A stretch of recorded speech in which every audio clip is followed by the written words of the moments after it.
जय हिंद साथियों। स्वागत है आपका हिंदी ज्ञान सागर में। कैसे हैं आप सभी लोग? जो हमारे नए बच्चे जुड़ रहे हैं हाई स्कूल वाले, तो वो अपने साथियों को भी लिंक शेयर कर दें। क्लास बिल्कुल फ्री है। आने वाले बोर्ड एग्ज़ाम के लिए ये आपके लिए बिल्कुल रामबाण साबित हो सकता है। या जो हमारी बहनें टेट स्टेट की तैयारी कर रही हैं, या टीजीटी पीजीटी की, या फिर किसी अन्य एग्ज़ाम की, चाहे वो आर हो AR हो, चाहे वो डीएलएड का हो, एंट्रेंस का हो, सबके लिए ये लाभकारी है।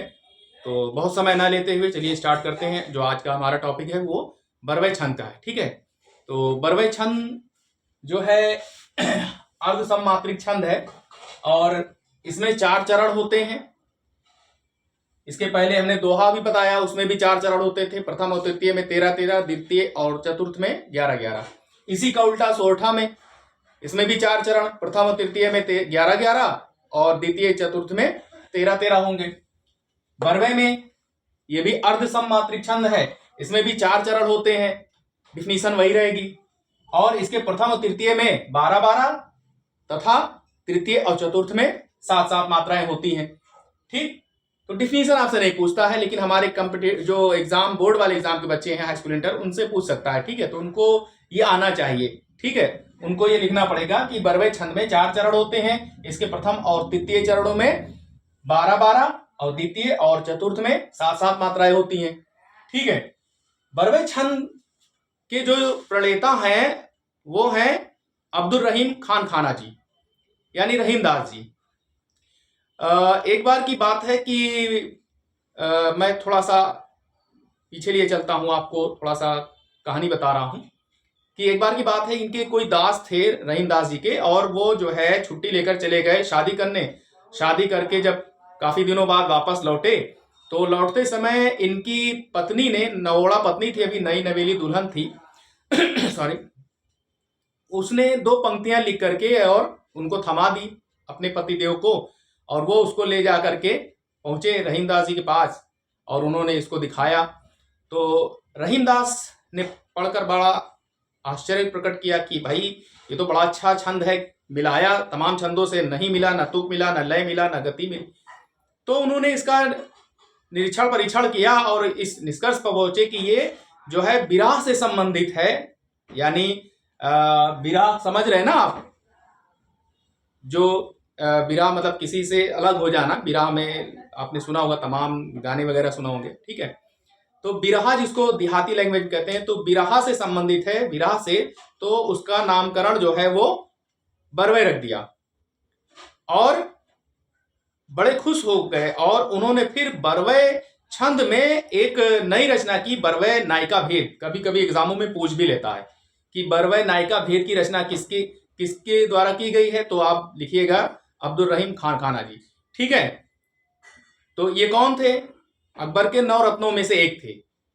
ठीक है, अकबर के 9 रत्नों में से एक थे अब्दुल रहीम जी, अब्दुल रहीम खान खाना जी, जिनको आप रहीमदास जी भी कहते हैं।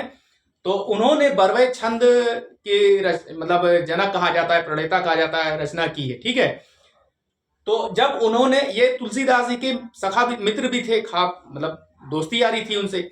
उन्होंने जब तुलसीदास को अपना ये दिखाया छंद बरवय नायिका भेद, तो तुलसीदास जी बहुत प्रभावित हुए और उन्होंने बरवय छंद में बरवय रामायण की रचना की। ये एग्जामों में पूछता लगभग है, हर कॉम्पिटिटिव लेवल पर पूछता है, बोर्ड परीक्षाओं में पूछ लेता है।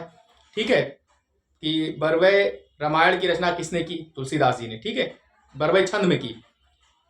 तो जो छंद उसने लिखकर दिया था, रहीमदास जी का जो दास था, जो ब्याह करने गया था शादी, उसकी जो नवोड़ा दुल्हन थी, जो छंद लिखा था, वो मैंने यहाँ साइड में लिख दिया है, मैं पढ़ दे रहा हूं, देख लीजिए। नेह छेह का बिरवा चलियो लगाए, नेह छेह का बिरवा चलियो लगाए, सिंचन की सुधि लीजो मुरझ ही न जाए। ये उसने लिख कर दिया था अपने पति को, और वो ले जाकर जो पत्र था उन्होंने ले जाकर रहीमदास जी को दिखाया। रहीमदास जी ने उसका मिलान किया, किसी भी छंद लय से नहीं मिला। तब उन्होंने इसका नाम जो है वो बिरहा से रखा, यानी विरह से बिरवा से रखा और उसका नाम बरवय दिया। ठीक है, तो चलिए बहुत समय ना लेते हुए आपको थोड़ी बहुत जानकारी देनी थी। तो इसके प्रणेता, इसके जनक अगर पूछा जाए बरवय छंद के, तो आप लिखिएगा रहीमदास जी हैं। ठीक है, जो कि तुलसीदास जी के मित्र भी थे, बहुत करीबी थे और अकबर के नवरत्नों में से थे। तो बात करते हैं कि 4 चरण होते हैं। देखिए, एक चरण यहां कॉमा लगा हुआ है। ठीक है, प्रथम, द्वितीय, तृतीय, चतुर्थ। और मैंने कई उदाहरण दिए हैं। इतने उदाहरण आपको किसी पुस्तक में या किसी अन्य जगह पर नहीं मिलेंगे, किसी अन्य कोचिंग में नहीं मिलेंगे। एक दो उदाहरण लोग बताते हैं, मैंने कई उदाहरण इसलिए लिख दिए कि हमारे कुछ हाई स्कूल के बच्चे कह रहे थे सर कुछ ज्यादा उदाहरण दीजिए, या किताब में जो उदाहरण रहता है वो हमारे समझ में नहीं आता। तो मैंने आसान उदाहरण यहाँ लिख दिया है। जो कोई भी हमारे बच्चे देख रहे हैं हाई स्कूल इंटर वाले, इसमें से कोई एक उदाहरण जो आपको आसान लगे याद कर लीजिए। चलिए मैं आपको मात्रा लगाना सिखाता हूं। तो प्रथम और तृतीय चरण में कितने होते हैं? 12-12। द्वितीय और चतुर्थ चरण में कितने कितने होते हैं? 7-7। यानी 4 चरण होते हैं। 1 चरण, 2 चरण, 3 चरण, 4 चरण यहां पर। ठीक है, यहां पर क्या है? कॉमा लगा है। ठीक है, यति होती है यानी ठहराव। तो 1 चरण, 2 चरण, 3, 4। प्रथम और तृतीय यानी प्रथम में तृतीय में कितने होते हैं? 12-12। तो 12 यहां हो गए और 12 यहां हो गए। यहां कितने होंगे? 7-7। यहां 7, द्वितीय और चतुर्थ में 7-7। तो इस तरह से होते हैं। तो चलिए मात्रा निकालना सिखाते हैं आपको। तो यहां यहां 12 होना चाहिए। तो ये दीर्घ वर्ण है, यहां इसकी 2 मात्रा, इसकी 1, ये अंग है। हमने बताया था कि अनुस्वार होगा तो 2 हो जाएगा। ये 2, ये 1। अब ये लघु वर्ण है, छुट्टी की मात्रा है, शिव है। 1 वर्ण इसका 1 मात्रा, इसका भी 1 मात्रा। शोभित यहां पर दीर्घ वर्ण है, 2 मात्रा इसकी, 1 मात्रा, 1 मात्रा। यहां पर लघु है तो 1 मात्रा, ये दीर्घ है तो 2 मात्रा, ये लघु है। उदार तो 1 मात्रा, दा दीर्घ है तो 2 मात्रा, यहां 1 मात्रा। इसी तरह इसमें भी देखते हैं। अब देखिए इसको हम गिन लेते हैं प्रथम पंक्ति में कि यहां जो है वो 12 आया है और यहां 7। चलिए 2, 1, 3, 3 और 2, 5, 6, 7, 8, 9, 10, 11, 12। यहां 12 आ गया और यहां पर भी 7 होना चाहिए। 1, 2, 3, 4, 5, 6, 7, 7 यहां आ गया। तो अब इसमें भी 12 होना चाहिए। चलिए 1 सरद है, 2, 3 तीनों लघु है और यहां पर 1 सुवारिद, वाह क्या है? वाह में आ की मात्रा यानी दीर्घ है तो 2 मात्रा। री छोटी की मात्रा है तो 1, द 1, यहां 2 में अंक की बिंदी 1 की मात्रा, दीर्घ वर्ण। और ये 1 जनु में 1, ठीक 1 1, तड़ित में 1 1 1, विहार में 1 2 1, सॉरी 1 1 रहेगा। इसको भी गिनते हैं। 12 इसमें आना चाहिए, 7 इसमें। तो 1 2 3 4 2 6 7 8 2 10 11 12 इसमें आ गया। 1 2 3 4 5 6 7 यानी द्वितीय और चतुर्थ में 7-7 तथा प्रथम और तृतीय में कितने हैं? प्रथम तृतीय में 12-12 और द्वितीय चतुर्थ में 7-7। तो ये कैसा छंद है? बरवय छंद। ठीक, इसी तरह अब आप भी निकालिए। चलिए मेरे साथ निकालिए।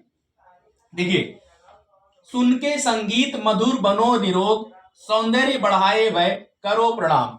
ठीक है, तो यहां पर यति हुई है तो प्रथम और द्वितीय में प्रथम और तृतीय में कितना हुआ? 12-12 होना चाहिए। ठीक है, चलिए निकालते हैं। देखिए 1 सुन के 1 1, ठीक है, के यहां दीर्घ मात्रा 2 हो जाएगी। संगीत यहां 2 हो जाएगा, यहां 2 हो जाएगा, दीर्घ वर्ण है सॉरी, यहां 1 हो जाएगा। मधुर में 1 1 1, ठीक है। बनो 1 2, निरोग 1 2 1, सौंदर्य। अब देखिए यहां पर ये जो है ना और दा, यहां पर ये लघु वर्ण है, ह्रस्व है, कहने का मतलब द्वित्व है। ठीक है, संयुक्त वर्ण है। तो अब संयुक्त से पहले अगर ये लघु होता तो हम इसको दीर्घ मान लेते, लेकिन ऑलरेडी यहां पर दीर्घ लगा हुआ है तो हम इसको एक ही मानेंगे। तो ये दीर्घ यानी 2 हो गया, ये 1 हो गया। ये संयुक्त वर्ण है, संयुक्त व्यंजन, तो इसको दीर्घ मान लेते हैं। 1 2 और ए ओ और ये सब दीर्घ है तो इसकी 2 मात्रा हो गई। 1 1 1 करो में ये रो जो है वो दीर्घ हो गया। प्रा, अब प्रा क्या है? संयुक्त व्यंजन है। अगर इससे पहले कोई वर्ण होता तो वो दीर्घ हो जाता है, लेकिन ये स्टार्टिंग इसी से हुई, शुरुआत इसी से हुई है, तो इसका एक ही मात्रा रहेगा। ठीक है, अगर ये बीच में होता, इसके पहले कोई व्यंजन वर्ण होता तो वो दीर्घ हो जाता नियमता। तो चलिए, इसकी एक मात्रा हो गई, इसकी दो हो गई, इसकी एक। अब गिनते हैं, चलिए। ठीक है, तो यहां मैंने गिन दिया। ठीक है, यहां पर गिनते हैं, 2 3 2 5 6 2 8 2 10 11 12 इसमें हो गई।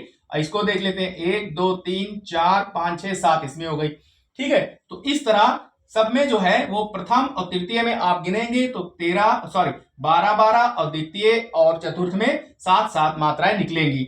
आंख मिलेंगी सबसे रख व्यवहार, फूल सभी जन चाहे एक न खार।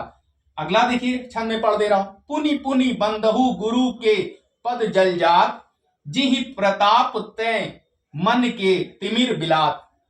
नेक्स्ट अगला छंद देखिए, अवधि शिला का उस पर था गुरु भार, तिल तिल काट रही थी दृग जलधार।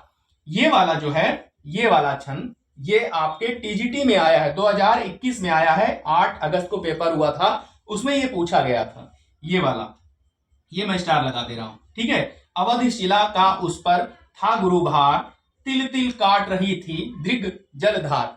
ये आपके 8 अगस्त टीजीटी के पेपर में पूछा गया था।